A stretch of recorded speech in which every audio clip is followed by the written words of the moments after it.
ఓం మహాగణాధిపతయే నమః. ఓం గురుభ్యో నమః. ఓం శ్రీమాత్రే నమః.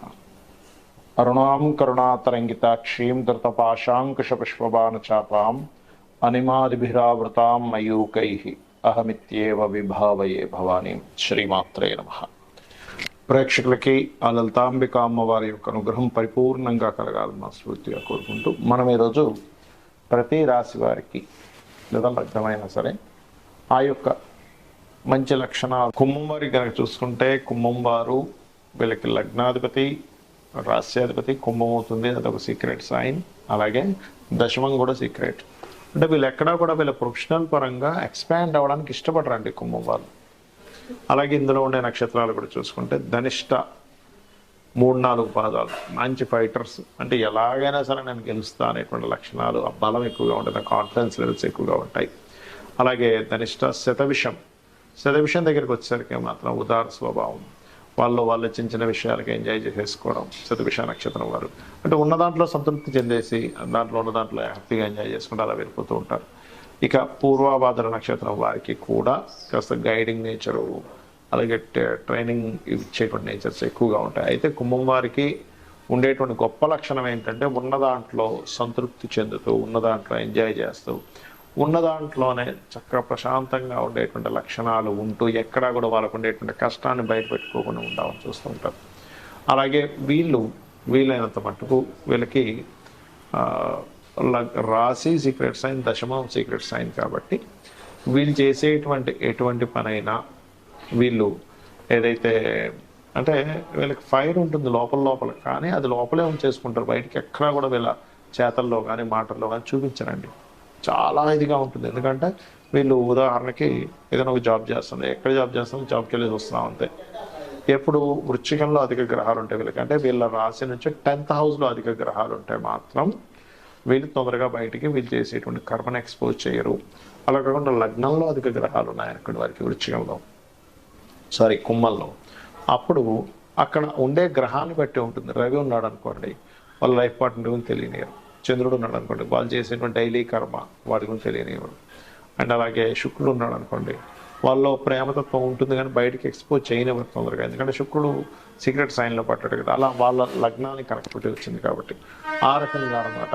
ఆ రకంగా ఏంటంటే వీళ్ళకి ముఖ్యంగా పాజిటివ్ ఈజ్ ఉన్న దాంట్లో సంతృప్తిగా హ్యాపీగా నలుగురిని హ్యాపీగా ఉంచాలి. ఉన్నవాళ్ళు వీళ్ళతో ఉన్నవాళ్ళు కూడా హ్యాపీగా ఉంటారు చెప్పాలంటే. కాకపోతే ఇక్కడ ఏంటంటే వీళ్ళకి ఎవరికైనా ఇప్పుడు ఎక్కడో జాబ్ ఇప్పిస్తా అన్నారు, వాళ్ళకి మనీ పే చేశారు. 10th హౌస్లో పాపగ్రహాలు కూడా ఉన్నాయి శుభగ్రహంతో పాటు. అప్పుడు వీళ్ళు ఎవరికైతే మనీ పే చేస్తారో దానివల్ల ఆ డబ్బులు కోల్పోవడం జరుగుతుంది. కాబట్టి ఈ యొక్క విషయంలో చాలా జాగ్రత్తగా ఉండాలి. ఇక వీరు ఎక్కువగా చేయవలసిన దేవతారాధన విష్ణు ఆరాధన, విష్ణు సహస్రనామాలు చదవడం అన్ని విధాల ఉత్తమం. ప్రతి ఒక్కరికి కూడా ఒక చీకటి కోణం ఉంటుంది. ఆ చీకటి కోణం అనేటువంటిది వాళ్ళ యొక్క అష్టమాధిపతిని బట్టి ఉంటుంది. అంటే మీది ఉదాహరణకి మేషము లేదా వృషభము, మిథునము, కర్కాటకం ఇలా అనుకుందాం. అక్కడి నుంచి 8th లార్డ్ అంటే మేషానికైతే కుజుడు అవుతాడు, వృషభానికైతే గురువు అవుతాడు, మిథునానికైతే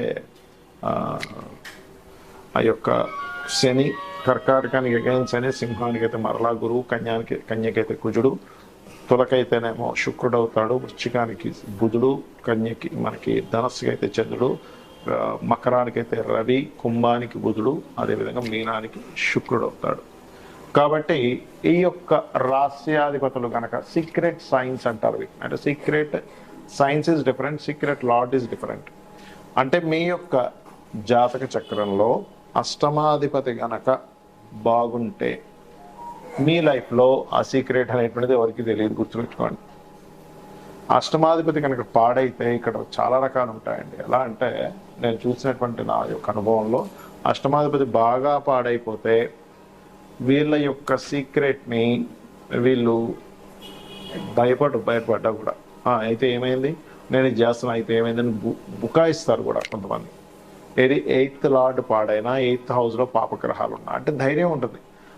కొంతమంది చూడండి సిగరెట్ తాగుతుంటారు, కొంతమంది సీక్రెట్గా, ఇంకొంతమంది సీక్రెట్గా డ్రింకింగ్ హ్యాబిట్ ఉంటుంది, ఇంకొంతమంది సీక్రెట్ అఫైర్స్ పెట్టుకుంటారు, ఇంకొంతమంది సీక్రెట్గా ఏదో సంథింగ్ చేస్తుంటారు. కానీ ఎప్పుడైతే పాపగ్రహాలు ఉన్నాయో వాళ్ళు ఆ సీక్రెట్ని ఓపెన్ అయిపోయిందంటే ఇంకా వాళ్ళని పట్టుకోలేం. అందుకని మీ పిల్లలకి ఎవరికైనా ఇటువంటి అలవాట్లు ఏదైనా ఉంటే కనుక అష్టమంలో అధిక గ్రహాలు పాపగ్రహాలు ఉంటే వాళ్ళ సీక్రెట్ని వాళ్ళ ముందు ఓపెన్ చేయకండి, తెలియనట్టుగానే ఉండండి. అప్పుడే వాళ్ళు కొంచెం ఉండగలుగుతారు ప్రశాంతంగా. అంటే ఓపెన్ చేసేసారా ఇంకా భయం లేకుండా మీ ఇంట్లోనే కూర్చొని మందు కొట్టడం, మీ ముందే సిగరెట్ తాగడం, మీ ముందే ఇప్పుడు చాలామంది చూడండి వైఫ్ అండ్ హస్బెండ్ విషయంలో కూడా అఫైర్స్ ఉంటుంటాయి కొంతమందికి.